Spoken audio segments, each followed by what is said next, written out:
Men, brethren, and fathers, hear ye my defence, which I make now unto you.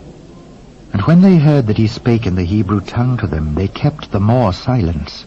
And he saith, I am verily a man which am a Jew, born in Tarsus, a city in Cilicia, yet brought up in this city at the feet of Gamaliel, and taught according to the perfect manner of the law of the fathers, and was zealous toward God, as ye all are this day. And I persecuted this way unto the death, binding and delivering into prisons both men and women, as also the high priest doth bear me witness, and all the estate of the elders, from whom also I received letters unto the brethren, and went to Damascus, to bring them which were there bound unto Jerusalem, for to be punished. And it came to pass, that as I made my journey, and was come nigh unto Damascus about noon, suddenly there shone from heaven a great light round about me. And I fell unto the ground, and heard a voice saying unto me, Saul, Saul, why persecutest thou me? And I answered, Who art thou, Lord?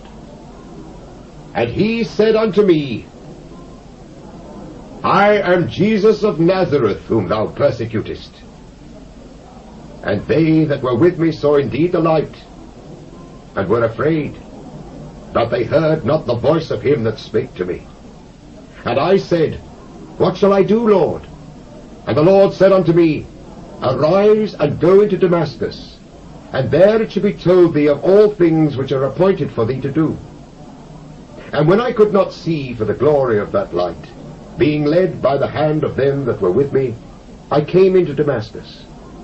And one Ananias, a devout man according to the law, having a good report of all the Jews which dwelt there, came unto me, and stood, and said unto me, Brother Saul, receive thy sight. And the same hour I looked up upon him. And he said, The God of our fathers hath chosen thee, that thou shouldest know his will, and see that just one, and shouldest hear the voice of his mouth. For thou shalt be his witness unto all men of what thou hast seen and heard. And now why tarriest thou? Arise and be baptized, and wash away thy sins, calling on the name of the Lord. And it came to pass that when I was come again to Jerusalem, even while I prayed in the temple, I was in a trance, and saw him saying unto me, Make haste and get thee quickly out of Jerusalem, for they will not receive thy testimony concerning me. And I said, Lord, they know that I imprisoned and beat in every synagogue them that believed on thee. And when the blood of thy martyr Stephen was shed, I also was standing by, and consenting unto his death, and kept the raiment of them that slew him.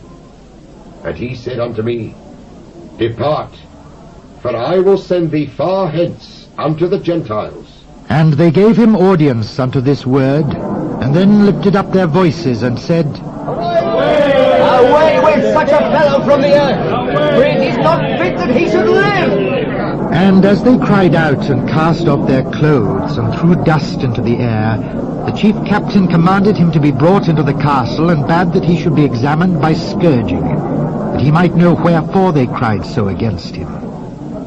And as they bound him with thongs, Paul said unto the centurion that stood by, Is it lawful for you to scourge a man that is a Roman, and uncondemned? When the centurion heard that, he went and told the chief captain, saying, Take heed what thou doest, for this man is a Roman. Then the chief captain came and said unto him, Tell me, art thou a Roman?